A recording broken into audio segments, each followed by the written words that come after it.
Let's talk about the minor 2-5-1.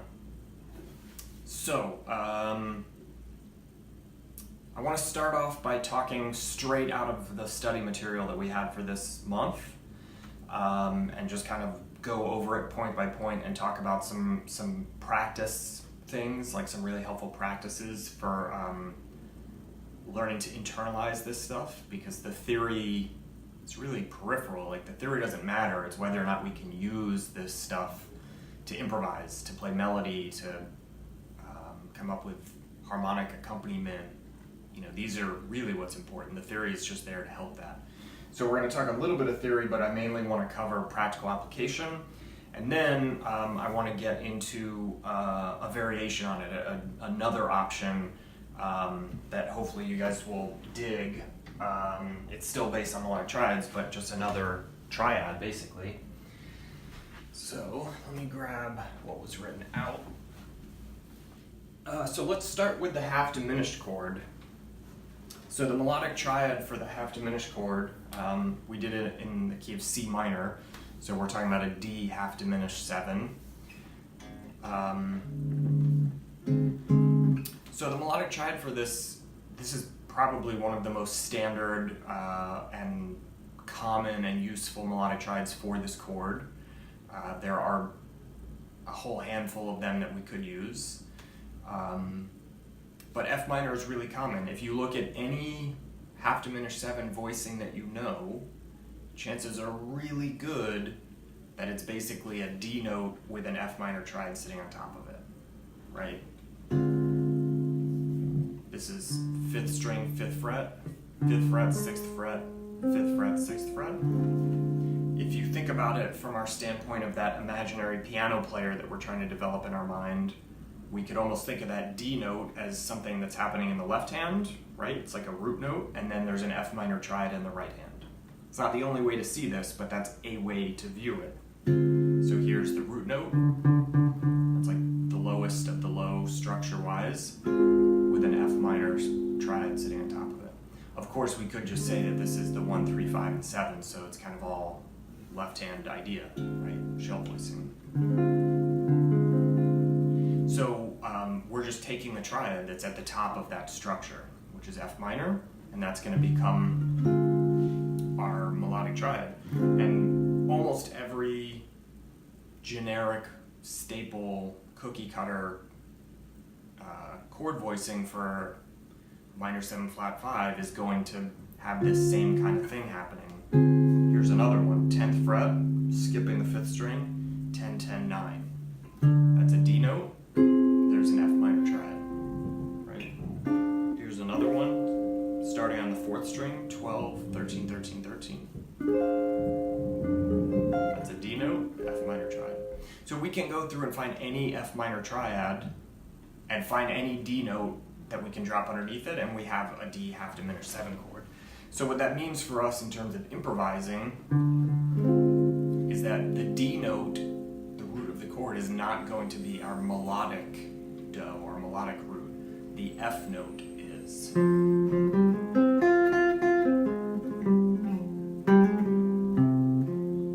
Right, that hopefully should sound like so do if you've ever done any solfege work. So do.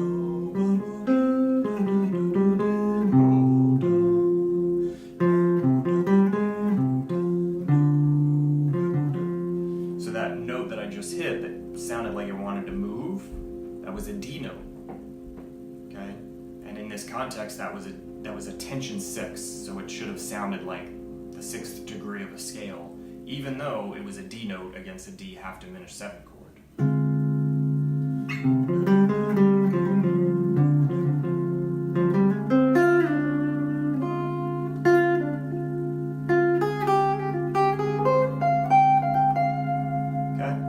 So the reason that that's happening is because we're talking about that imaginary piano player. If we're playing the F minor triad in the right hand, if that's part of the structure of our fully extended tonality, fully extended meaning that we have the harmonic part and the melodic part, then the F minor triad is actually what's governing the sound of our melody. Okay, that's the way the notes are moving. This is actually sort of the pillar The notes in this hand are the pillars that hold this harmony up. Of course, they're structured on top of the foundation of the 1, 3, 5, and 7, right? That's there, but this is actually like the steel frame of the building is sitting right here, okay? Steve, hey, what's up, man? Thanks for joining us. We're just talking about D half diminished at the moment. Okay. Now the primary tension note, because you guys know once we find our triad, we want to talk about quadratonics. It's great for ear training, great for developing really strong melody with a lot of integrity, melodic integrity, tension, and resolution, because we want to break out of just running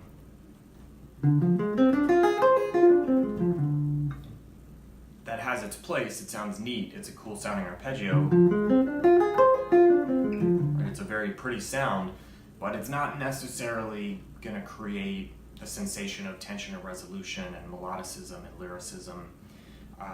If we play that way, we're 100% reliant upon the chord progression to create movement and tension resolution.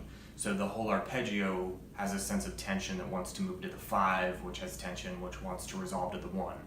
So we're 100% dependent on the chord progression, right? We can't create the tension and resolution inside of a single harmony or tonality. Hey Rodrigo, thanks for joining us from Peru, very cool. A good friend of mine that I went to school with is from Peru and is moving back on Thursday, I think. I forget when he said he's moving back, but very soon.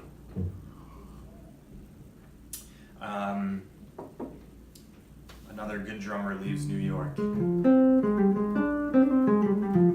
So when we're able to think about the melodic triad and then the quadratonic, which is adding that single note against the triad, then we have tension resolution. The triad, the 3 notes of the triad, offer us the most stable resolution points, and that 4th note offers us the tension that kind of butts up against it and creates melodic movement and momentum. It's like a sense of gravity. These 3 notes are always pulling towards themselves, and this note is yanking away from it, but of course it always succumbs to the gravity of the triad. Sammy, hey, how are you? Oh, I didn't realize you were from Turkey. Very cool. Gilbert, Bay Area, awesome. Very cool. Thank you guys for joining us. We're just talking about the 251 study material from this month's study guide. If anybody's just joining us and doesn't have the study guide yet, you can click the link above and you can find the free monthly rental for it if you just want to rent it for the month. If you want to hold on to it and keep it and check out the entire archive of all of our older ones and get bonus lessons, then you can also learn more about our private community, our subscription. Hey, what's up, Hans? Great to see you. So we're just talking about the 251 and how to approach it with melodic triads. So the D half diminished, we're looking at the F minor triad, and our primary quadratonic, if you look at the PDF from that section of the study guide, D half diminished is in measure 1 is the bottom. That's the lower structure, that's the harmony. And then the upper structure, that's a terrible word to use here, the melodic structure is the top line, and it's an F minor triad tension 2. So what that means is we're adding the G note. It's the tension 2 of F minor. And that tension 2 is going to want to move. It's going to want to either pull back to F or it's going to want to go up to A flat. That's F, G, A flat, G, F. Okay? Even when we put it over the D half diminished, it still functions that way.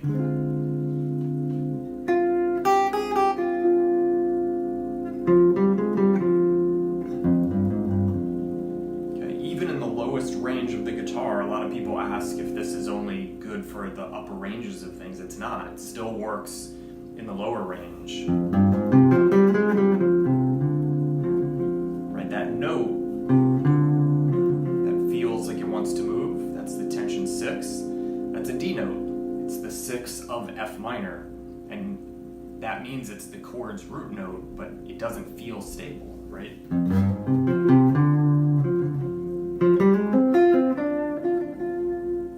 To pull into the F minor. There are ways to change this so that D feels like the most stable note, but in this context, that's not how it functions. Again, the reason being that we're using the F minor triad. So the very first thing I like to do when I'm working on a new tonality, if this is a new sound for you, is I just like to focus on my ear, okay? I'm trying to open my ear up to accept this new tonal quality, this new harmony. Hey Ivan, how are you, man? Thanks for joining us from a car. As far as I know, you're the first person to ever take part in an open office hours with us in a moving vehicle, so please be safe and enjoy as long as your connection will let you. Okay, so F is what I would call melodic do, meaning that the melody, the strongest, most stable resolution point we have in this context is the F note.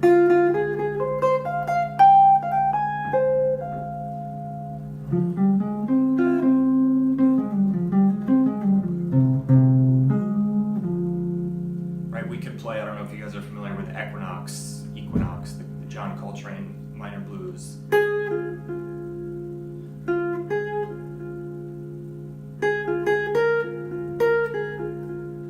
Right, it doesn't feel like we're playing anything out of the ordinary. That note feels absolutely complete. That could be the end of a tune, even though we're playing that, which is the sound of F minor, over the D half diminished. We're not craving the sound of the D note, because in this context, the D note, even though it's the root of the harmony of the chord, is a melodic tension note, so we don't actually need it.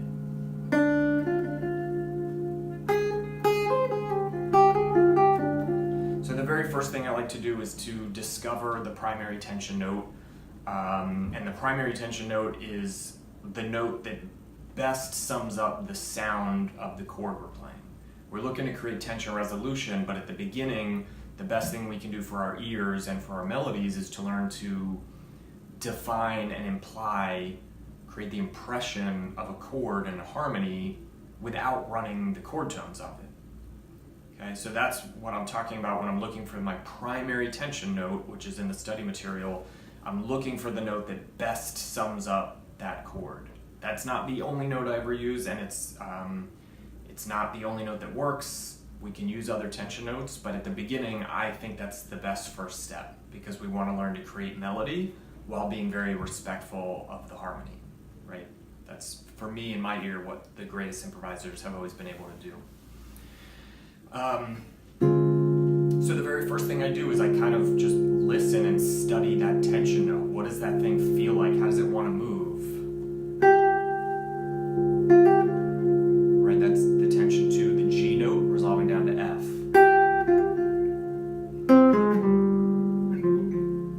I really like to sit on it. It's like it's like a scientific method. We're putting this note, this tension note, under the microscope, and we're really focusing on it, listening to it.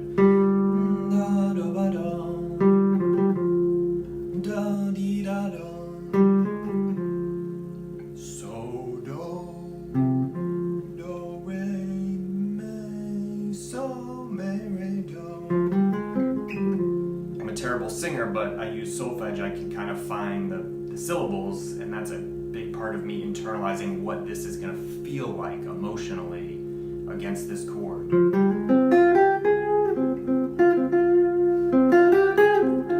If I didn't tell you what chord I was playing and I asked you to raise your hand if I could see you when I hit the root note, I'm guessing you would all raise your hand when I land on this note. But again, this is not a D note. I'm playing over a D half diminished chord, but this is an F note. This is the issue with modes, right? What scale am I playing? What mode am I playing? I don't know. It doesn't really matter, okay? I might be using the sounds and the pitches from certain scales, but the F note is actually the most stable note in this context.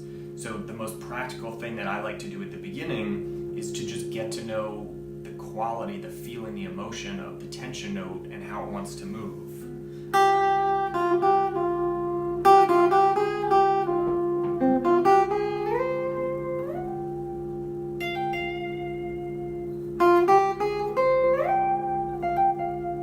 Play around with it on one string. See how it wants to behave. Don't even worry about positions.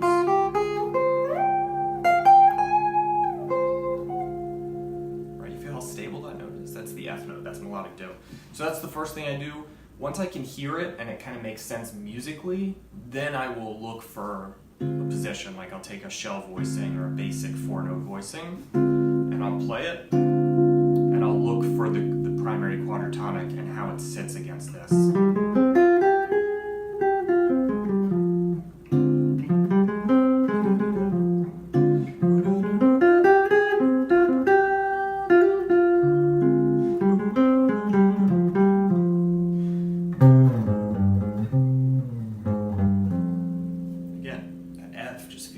Complete, right? Do you guys hear that? Somebody chime in and let me know if you hear how strong that F, like, this is what I mean when I talk about the sense of gravity in the line. Like, the F is like the sun, right? It's just, it holds the entire universe together, the entire solar system, right? Even though the harmony is not F minor, the harmony is a D half diminished.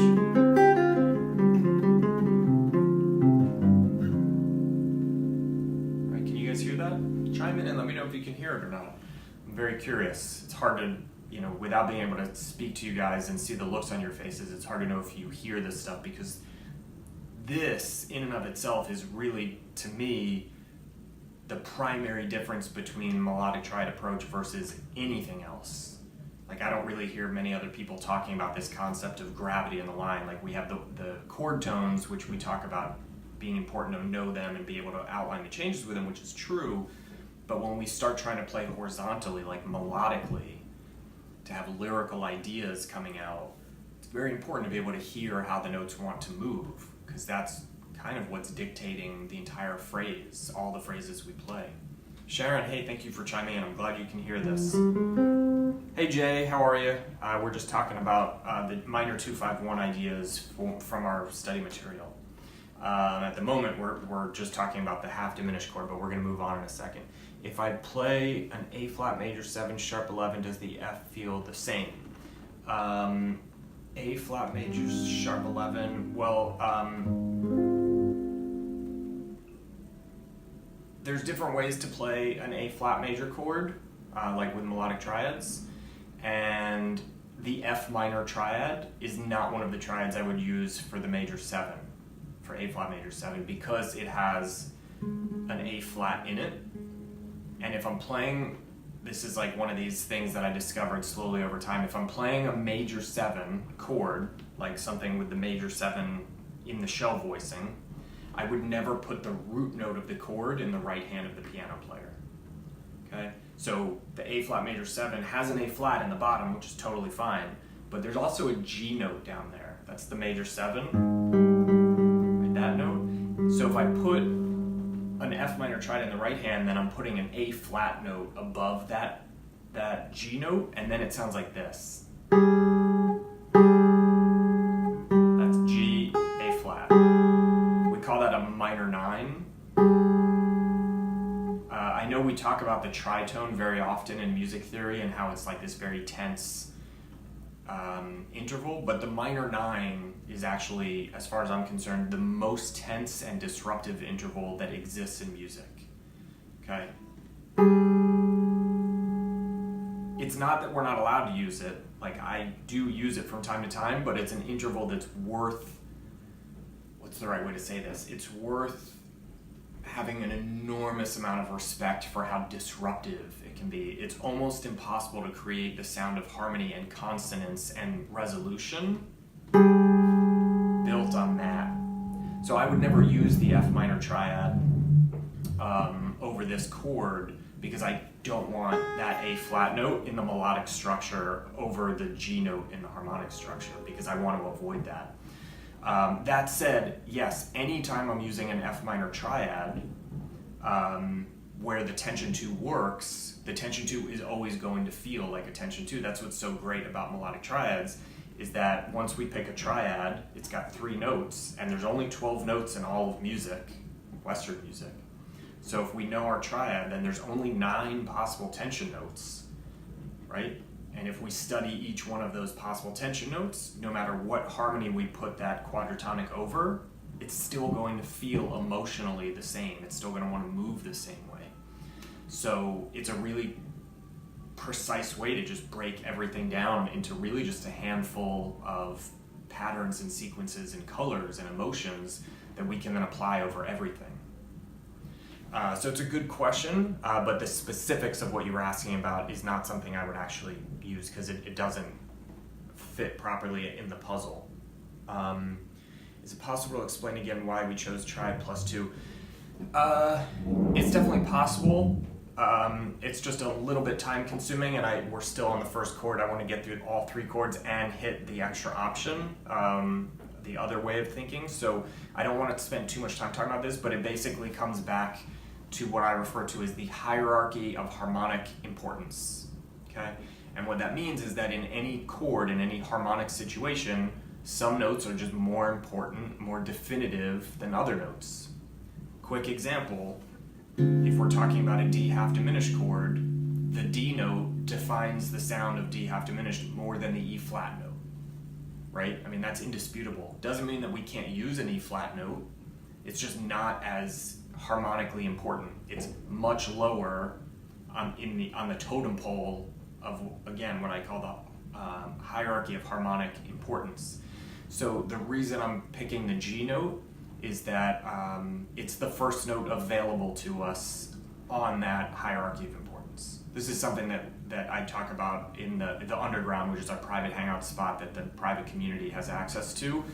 We kind of talk about this idea a lot, and I'm trying to figure out ways to start incorporating into some of the teaching, but it can get a little bit intellectual and academic, and it can take a long time to explain at the beginning. Once you've thought about it for a little while, it actually becomes rather quick and intuitive, but that's where that note comes from, right?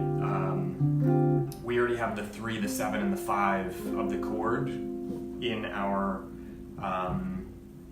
melodic triad, so those are the first most, the 3 most definitive notes in that hierarchy. The root note you would think would come at the beginning, but it's actually a pretty bland, colorless note. The bass player is usually already playing it, so that actually comes at the end, because even though it's a very strong chord tone, it doesn't really add much to the harmony, right? It's just the root note. So the 3, 5, and 7 are already taken care of. The 9 can be cool with this chord, but it can cause some problems. So after the 9 is the 11. Which the 11 of D half diminished is G, and when we think about that G in relationship to our melodic triad we're using, it's tension 2. And if you think about it, I know this stuff might seem very intellectual, but how many times have you guys heard this in a standard? Right? Or look at what's happening. Playing that half diminished chord, and we're using that tension 2 against the melodic triad. We're either resolving out of it or into it, right? So this stuff might seem very intellectual if you're kind of new at it, but it lines up with what we see in music all over the place, because effectively we're just trying to figure out how melody works, and then what's the best sounding melodic options for any given chord. So even when composers who don't think this way intellectually are writing, they're still using their ears trying to find the best sounding notes. So we're effectively doing the same thing.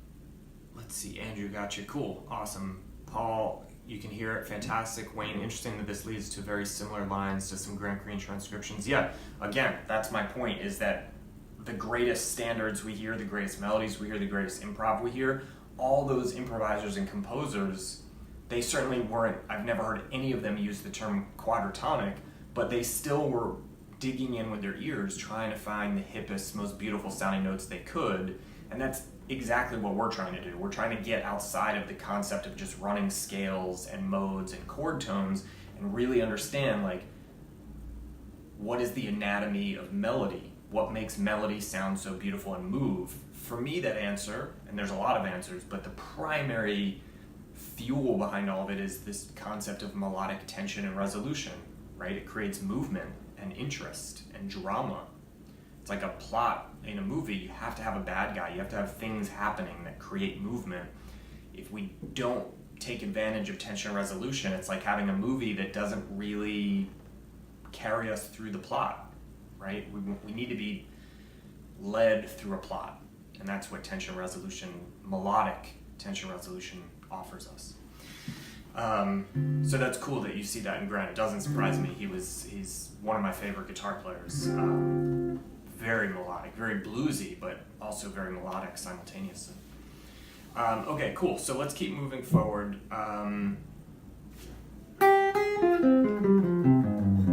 Right, that's the D half diminished quadratonic.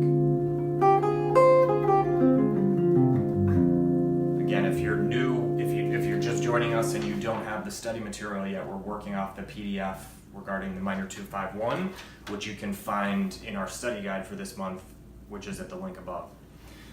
The next chord is the G7 sharp 9, sharp 5, okay, which we talked about, I think, a couple months ago in a recent study guide. The melodic triad here is E flat. Again, what that means is that if we can imagine our inner piano player, so to speak, we're playing a G7 shell voicing in our left hand, right? The 1, 3, and flat 7, G, B, F in our left hand, and then we're putting an E flat major triad on top of that. Okay, two very simple components: G7 shell voicing, E flat major triad. Okay, if you have access to a piano, it's worth trying that because it sounds gorgeous. This is what we're trying to replicate on the fretboard without having two hands. So the triad is E flat.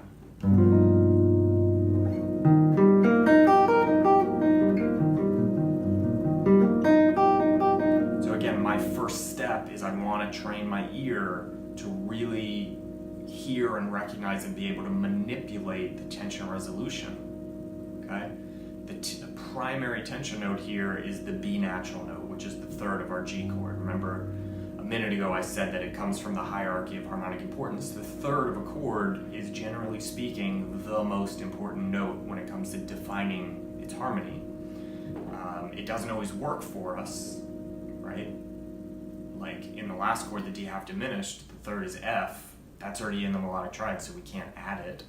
But with this situation, the E flat triad, the B natural note is not present, and it doesn't cause any conflicts. Sometimes we can cause problems, but in this case, it's perfect. So we're going to add the B natural note against E flat, which is a tension flat 6. That means that the B is the flat 6 of E flat.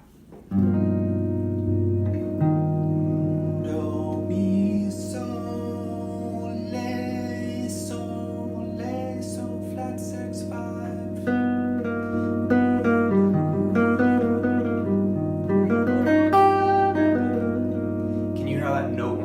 If you didn't know what I was playing, the theory, the intellectual stuff wouldn't get in the way, right? You would just be able to hear the movement.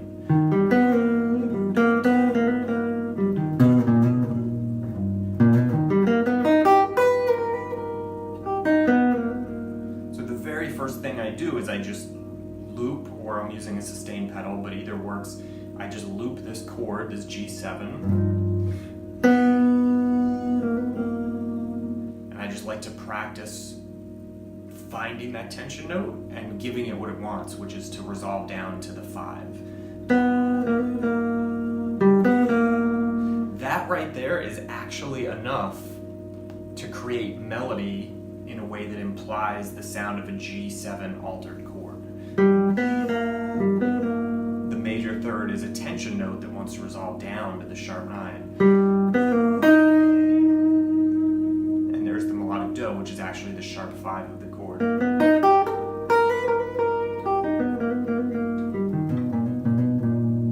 Right, that note that sounds tense is the major third. So if you're jumping straight for your chord tones, this is almost impossible to get to, this sound.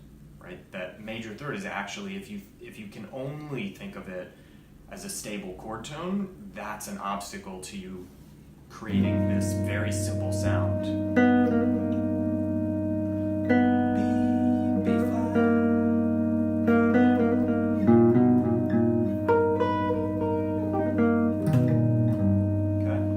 That's the 5 chord, and then the 1 chord, C minor major 9, that's the tonality we studied last month.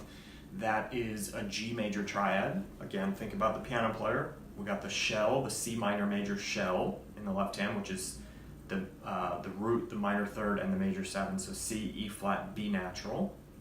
And then the right hand, we're playing a G major triad. again, if you have access to a piano, try it. It sounds gorgeous, okay? And that's the sound that we're trying to replicate on the fretboard. Right? It's the classic James Bond sound.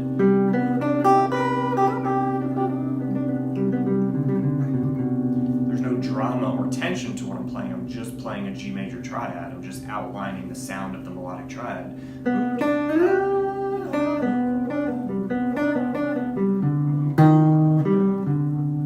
That was the tension flat 6. Did you feel how it created an emotion, some interest in the listening?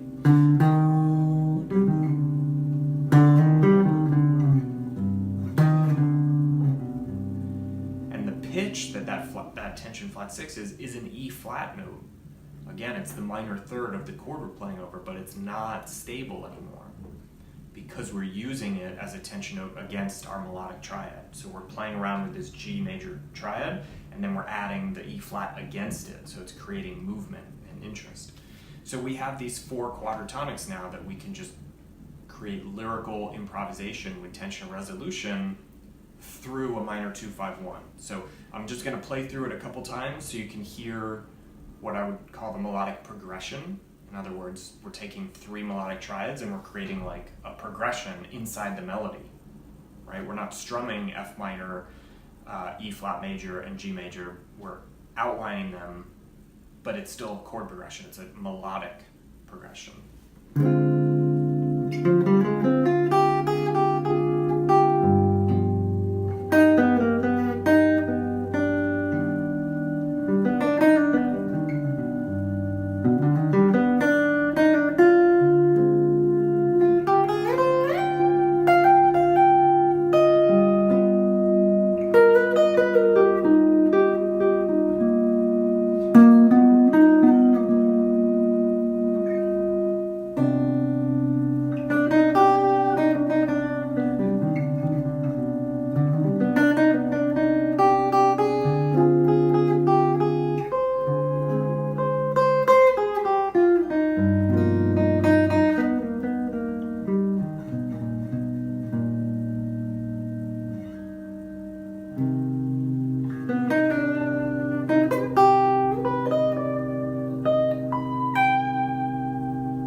Slow so you could hear each individual tonality, but the idea is to get comfortable musically inside of each one. That's why I'm such a big fan and advocate of spending a lot of time inside a tonality, right? They seem like they're so small, like there's not a lot you can do inside of it, but the more that you just kind of force your way into it and stretch your arms out and try and find ways to be creative and playful inside of it, then when we start moving through chord progressions, all those sounds and shapes are there for us if we've put the time in, and then we can just start playing really pretty melody, right? I wasn't outlining any chords using chord tones. I wasn't running scales.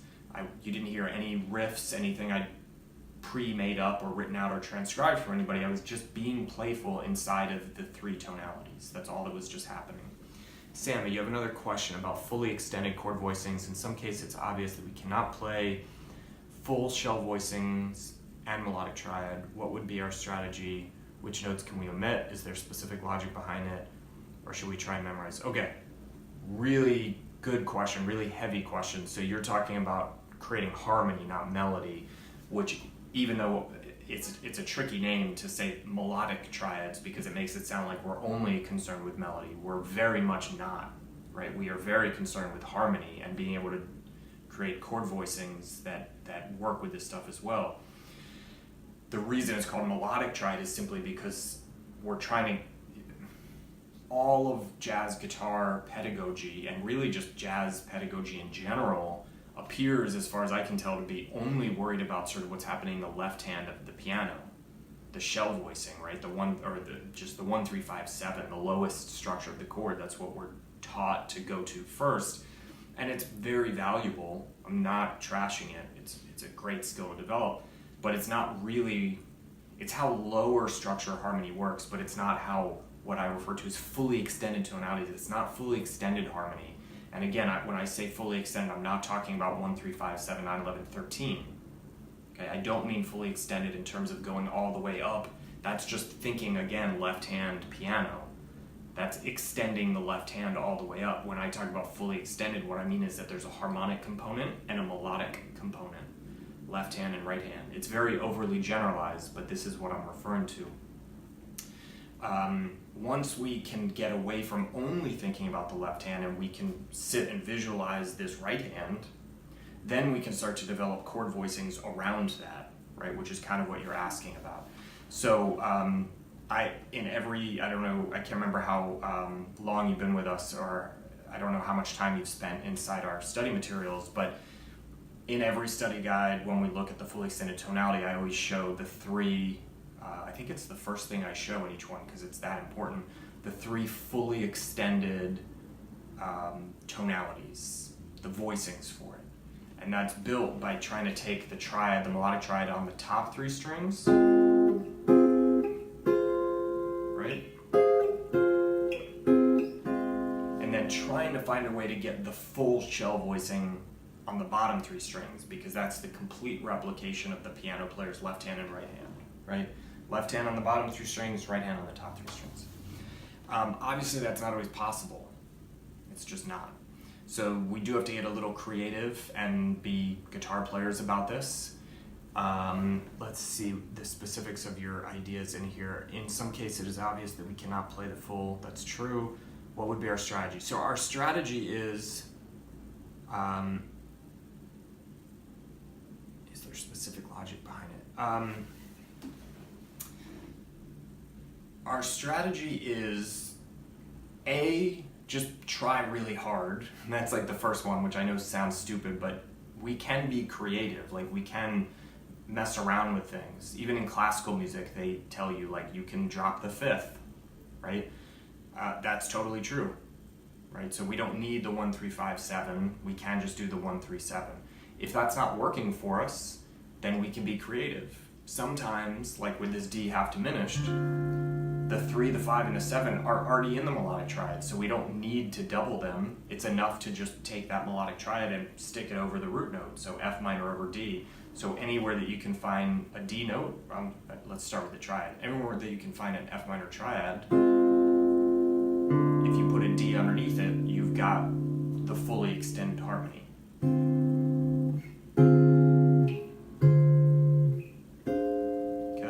We could take that one step farther and we could say, well, what if we want to use open triads, right? An open triad is when we take the middle note and we drop it down an octave. So instead of C, A flat, F, we get C, F, A flat.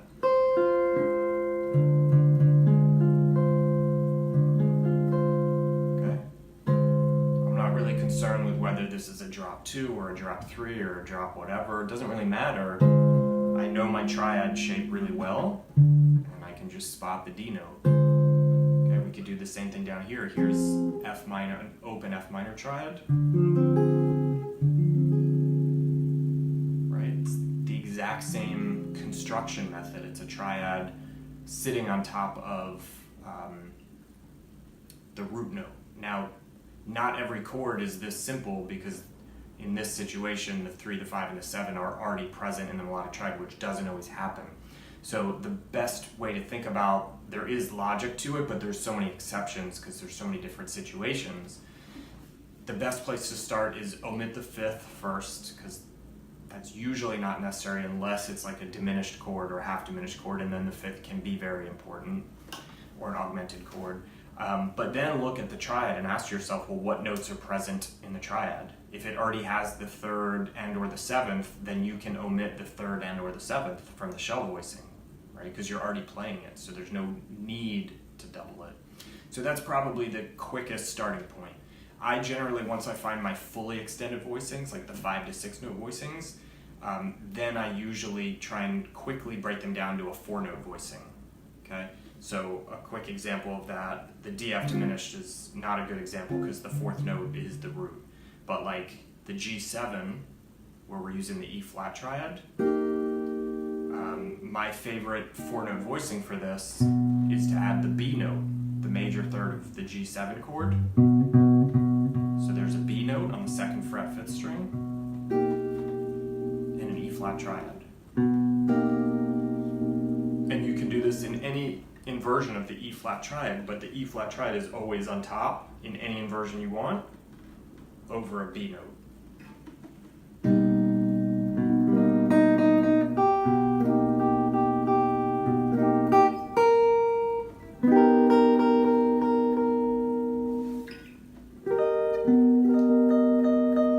Right? It always kind of has that same dark, intense, altered dominant sound. The reason being that the melodic triad is always on. We're only inverting the triad here. I'm not changing any other notes here. And if we played any of these over, if we were playing with a bass player and they played the root note, then it would sound something like this. That would be the bass player. So then we'd get like a really fully extended sound, right? Root note third, which is the middle voice, triad on top. We could add the flat 7 in also, but to get to your question, we don't need all of the notes, we can omit things. Okay, we only have a few minutes left, and I said at the beginning that I did want to get to an extra option that will hopefully simplify things. I don't like starting with this stuff, so if you're new with us, be very careful with this. It's going to seem very enticing because it's simpler, but it's actually more complicated in some ways, and it kind of defeats the purpose of really learning to understand what creates the sound of harmony. So we talked about this concept of boiling things down, condensing them down when we looked at the Rhythm Changes study guide, if you were with us a couple of months ago. And this idea is when we, rather than looking one chord at a time, we can look at a whole section and say, okay, well, all of this is from this key, or has this function, has this role, so let's just treat the whole thing as, you know, multiple measures or multiple chords as one sound. One melodic triad. So what I want to show you now, so if you have a pencil, maybe jot this down on the paper and come back to it later. I would not recommend starting with this. I know it's going to feel appetizing to do that, but try not to. Like, try really hard not to. It's really worth it for you to spend time with the way it's written out here first. But one possibility is to look at this whole thing and say, C minor, done. We're in the key of C minor, we're playing through C minor, everything is C minor related, it's just C minor, so let's just use C minor for the melodic triad. That's simple, right? Yes, but then things can get a little complicated with what tension notes we use, and following along with this and trying to comp through it and create harmony like Sammy and I were just talking about. Hey Eduardo, thanks for joining us. We're actually just kind of at the tail end, but you'll be able to go back and watch the whole thing if you'd like to. So in this case, we would use a C minor melodic triad over all three chords. Okay, so check out what happens here. So here's D half diminished.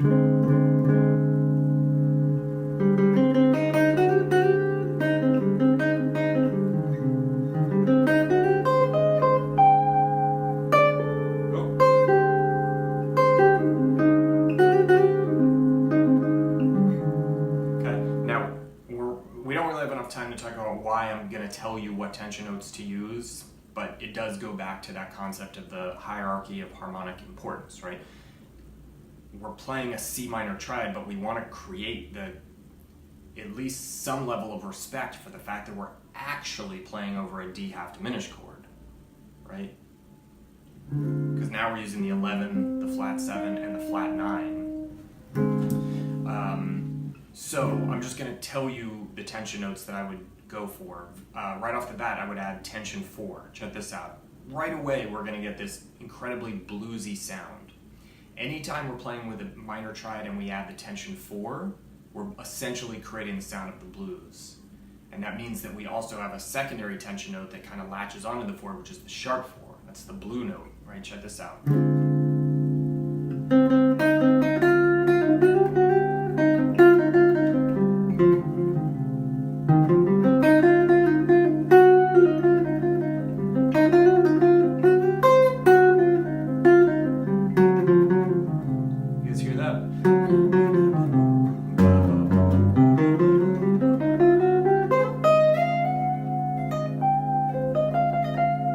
here's what's so weird about this, is that blue note that we're all hearing, chime in and tell me whether or not you can hear that. I mean, to me, it's as clear as night and day. Like, that is the blues. That is the blue note, right? Let me know that you guys can hear that, because what's so weird about that is that the blue note that our ear is interpreting as the blue note is the major third of this D half diminished chord. That's F sharp.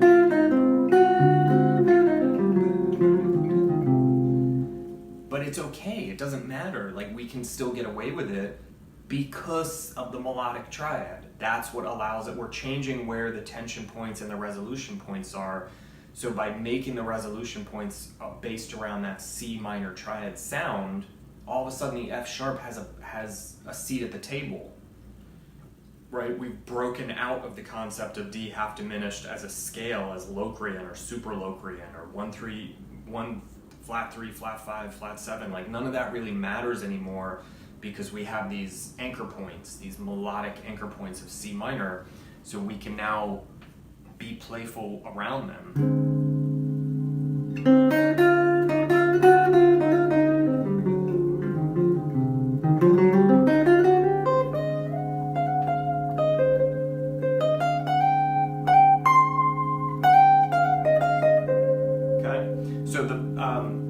Tension 4, which also implies tension sharp 4 anytime we do that in a minor, against a minor triad, is great. And then next would be tension 2. So write down C minor and circle it, and then do /4, and then comma 2, okay?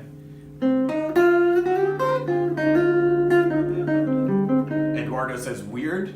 I'm guessing that means that you hear the F sharp behaving like the blue note, which is not the major third of the chord, right? It's crazy. And we can put it into a chord voicing too. Like, that's what's so weird about this stuff. I'm playing the D, A flat, and C here, right? 5, 6, 5. That's the root, the flat 5, and the flat 7.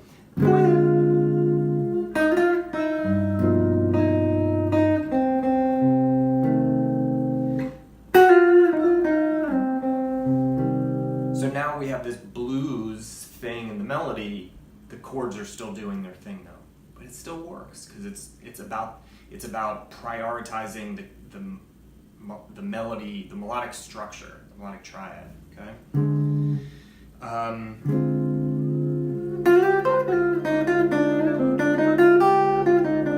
That's the tension 2. Still works. It's the root note of the chord, but it feels like the 2 wanting to resolve down to C.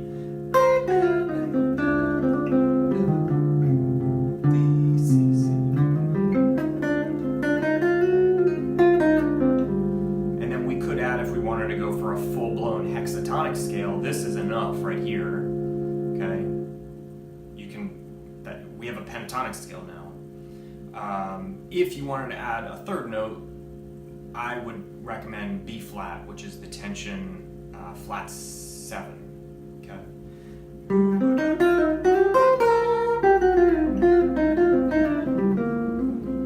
So at this point, we're effectively playing what most people would look at as a C minor pentatonic scale, but now it's a pentatonic scale with the 9 added also.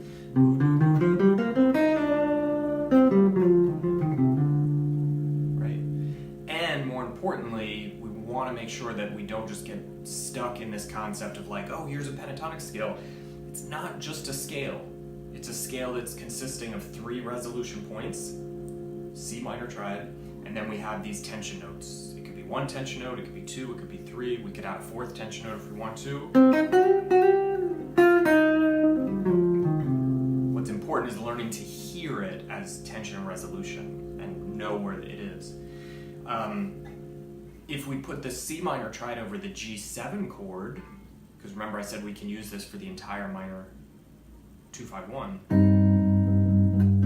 right? In terms of chord tones, this gives us the root, the sus4, and the flat 13 or sharp 5.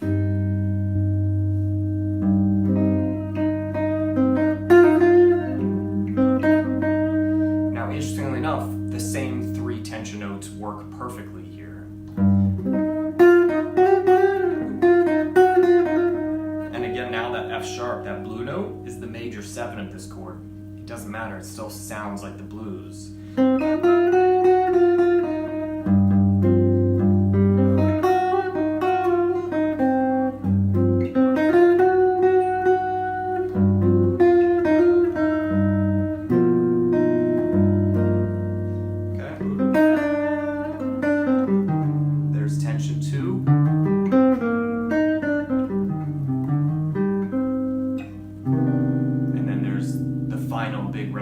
Now with the resolution, we can go back to the melodic triad that is in our study material, which is the C minor major 9, which is the G major triad, melodic triad, or we can just stick with this C minor triad that we already have going if we want a bluesier sound.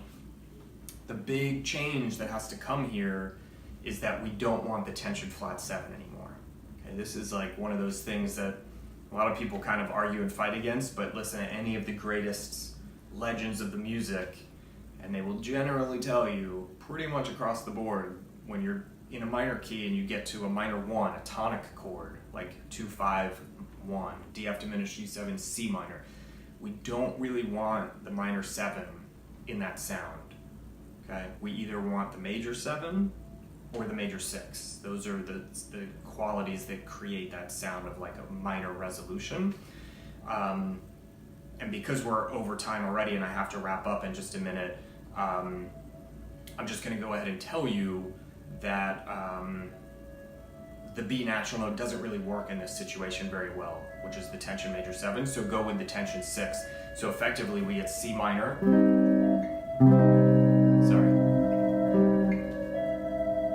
we get the C minor melodic triad, the tension 4 and the sharp 4 goes along with it, plus the tension 2 still work great.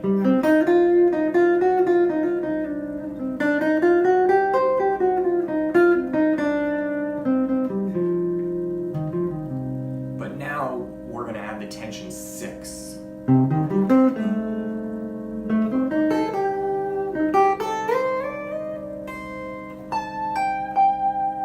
Right? So we get this. If we're thinking in terms of 3 tension notes, which is a hexitonic scale, the scale is the exact same for the 2 and the 5, right? It's C, D, E flat, F, G, B flat, C, and when we resolve to the 1, everything's the same except the B flat moves down a half step. And it gives us this sound if we're using all of the notes, all 6 notes, which is not necessary. We can do this with just 4 notes, just a pure quadratonic. In fact, maybe I'll try both out. Here's both. Here's the quadratonic, which is just C tension 4 for all of these.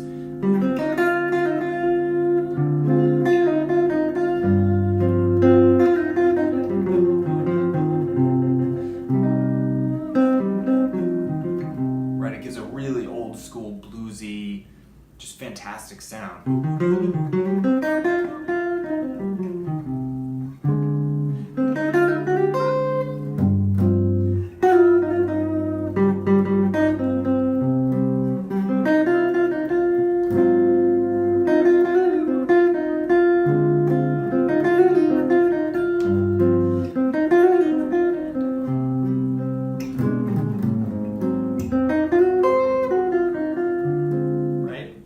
Recognize that. Somebody was talking about Grant Green earlier. I mean, that's like,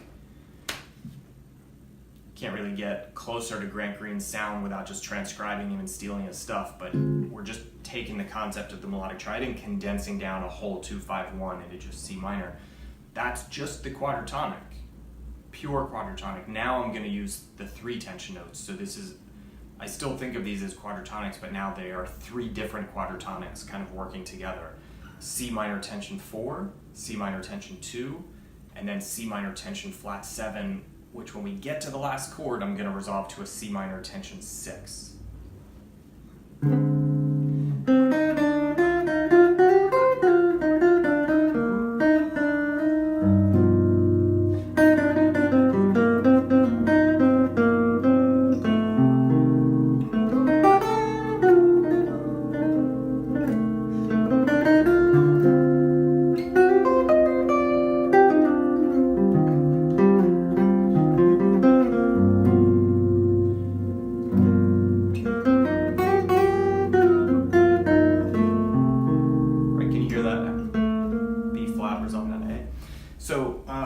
it's on the surface it seems simpler because we just have one melodic triad to cope with, but then we have to be really careful about what tension notes we're using, because if we don't do that, then we kind of lose the whole sound of the harmonic movement, right? It becomes the tension notes that are creating the chord progression when we improvise, versus if we just take the time to go real slow and learn how to see each triad one at a time, then it's actually the triad itself that's helping create the sound of moving harmony.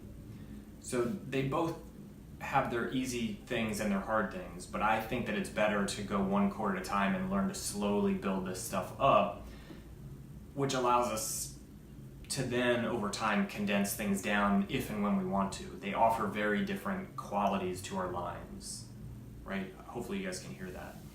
All right, let's see what you guys are talking about in here. Eduardo, definitively I hear the blues note, but it's weird that it's the major third of the half diminished chord. When you played them at the same time, it sounded weird, but when you played in the context of the blue note, yeah, I totally agree. And what's cool, Eduardo, is that the more time you let your ear live inside that world, the less weird it's going to sound. And the less weird it sounds to you, the more authentically you will be able to use that in your music. That's why I try not to show you guys too many riffs. I know there was riffs in this study guide, but these are just examples. I'm just trying to show you the types of sounds available, and then I'm trying to explain that if you learn your triad, right, step 1 is triad, step 2 is quadratonic, step 3 is fully ascended tonality. If you go in this order, then what you're effectively doing is you're teaching yourself a method for tapping into your own personal preferences. And the deeper you get into those, the more authentically they will just flow from you, because I don't really want any of you guys to sound like me. My goal, if I have a goal as a teacher, is simply to help you guys understand, develop your ear, understand what it's hearing, and be able to control it and use it to create your own thing, right? So keep that in mind, because something sounding weird is okay as long as, if you like the sound of it, as long as you spend more time in it until it doesn't sound weird anymore. Because eventually it won't sound weird anymore, and then it means that you like own it, like it's part of you now, right? Think about how weird some of these chords would have sounded to you 10 years ago or 20 years ago before you started playing jazz. Like a lot of the harmony that I use now would have sounded terrible to me 20 years ago when I was still playing punk music. But over time, our taste buds shift, right? The things that we like change, and they evolve and hopefully mature. And if our ear is developing, we as musicians, as improvisers and composers and accompanists, are improving. If we improve our technique, we might improve a little bit in terms of like how eye-catching we can be, but it's really our ear that is going to help us mature and become more seasoned musicians, right? Because it's the art of sound. I mean, that's what we're dealing with. So if it's not a sound that you love, like when you hear me or anybody else play a sound and you don't really love it, if it doesn't draw you in, maybe try 1 or 2 more times listening just to see with an open mind. But if not, just keep moving. Like, don't worry about it. You don't have to learn every sound available. Miguel, great stuff. Thank you. Francesco, I'm glad that you're digging it. Wayne, thanks, Jordan. That was very Grant Greenlake. Yeah, no, I totally agree, Wayne. His If I Should Lose You is gorgeous. And I mean, the thing with Grant, he was one of the first jazz guitar players that I like really fell in love with. I got into jazz through fusion, but once I started getting into bebop and swing and like really learned to feel that sort of dance of swing, there's like a dance quality to it. Once I started to feel that, Grant was the first guy that really sucked me in. And it took me a long time to kind of figure out why. And now I can look at it, and it's because I almost feel like a lot of times with jazz guitar players, it's like we learn the jazz stuff and then we try and get into the soulful blues stuff secondary. And with Grant, he almost sounds to me like a guy that just grew up in the blues, like in soul and blues and just like the rootsy stuff, the simple stuff, and then heard Charlie Parker, right, and bebop, and was like, what the fuck is this? I have to learn this. So to me, he sounds like one of the guys that started in the rootsy, you know, like feel it in your gut, bluesy stuff, and then evolved into the jazz world. and it just has such a cool sound to it. And I feel like, especially when we're doing this with the minor triad, where we get that tension 4, that bluesy sound, there's something very rootsy about playing this way. But like I said, just be careful with it. It's a lot of fun, but don't let it distract you from learning sort of quote-unquote proper, harmony, like how the harmony is really working within each chord. The condensed down melodic triad stuff is a lot of fun, but it does sort of overlook some of the subtleties that we can create when we're voice leading through a progression with voicings or with melody, in terms of learning to hear the chord progression happening. It's still possible to be respectful of the harmony, but it's just not going to outline it as well, right? Which is okay. I mean, you guys hear me all the time talk about let's stop outlining chords and let's play melodically. So it's a balance. Like, try it both ways, and learn to intermingle them if you're into it. This was a great session. Thank you guys. If you have any more questions, go ahead and chime in. Just a quick reminder, I am running a $5 off special on my album, This City, because I just hit my 5th year anniversary in New York, and I just thought it would be kind of cheesy and fun and stupid to do a little sale. So there's a bit.ly link up above in the description with a coupon code, ThisCity5. If you click on the link and type in that code into the little coupon code section, you can grab my album for $5 off and celebrate my 5th year anniversary with me if you'd like to. If you still don't have access to this month's study guide and you want it, there's another link up there, not bit.ly, it's an NYC Jazz Guitar Masterclasses link. You can click on that link, and right at the top is the Infant Eyes and Minor 251. You'll see the big image, and you can register for the free study guide this month. If you're brand new with us, before you register for that study guide, there's a big blue button at the very top for first-time visitors. Click that big blue button. It's just going to drop you to the bottom of the page. This is another new thing I forgot to mention. I posted like a 20-minute sort of intro video trying to give some listening examples and show you what melodic triads are all about. So I would recommend, hopefully this open office hours was helpful, but I'd recommend you go watch that intro video to get a feel for what we're all about, and then download the register for the monthly study guide. If you're enjoying the free resources, the free study guides and the free open office hours and just having this group, it is super helpful for me if you guys can contribute, like financially. It's like NPR style, it does take a lot of time and energy and money to keep stuff free and available for everyone. So at the link above, there is a place where you can chip in if you want to and feel so moved. If you're not in a place to, that's fine. If you know other people that you think would dig this kind of material, feel free to just send them our way and let them know about us. And then if you're interested in having more access to me and to the study materials, you can also learn more at the link above about our private community, where you get access to all of our old archived study materials, so you can work at your own pace. You don't have to rush through anything. You get all of our fully extended tonalities. You get, I think this is our 8th month, so you get 8 study guides with all the tunes involved, the fully extended tonalities. We have a thing called the Underground, which is like a private hangout spot where people can ask me questions and we can kind of chat with each other, sort of like forum style. There's bonus lessons that you get. There's just a bunch of cool stuff. So if you're interested in learning more about that, it's $14 a month, and you can read more about the benefits of it. And if you're interested, you can sign up at the link above. If anybody has any last minute questions, I'm not seeing any at the moment. Wayne, thank you. I appreciate you joining us. Stay in touch, hit me up, keep posting videos to the group. Giving and receiving feedback is super helpful. And thanks for an awesome session. I'll see you guys, I think the next one is a week from today at the same time, next Sunday at noon. I'll see you guys soon. Happy practicing.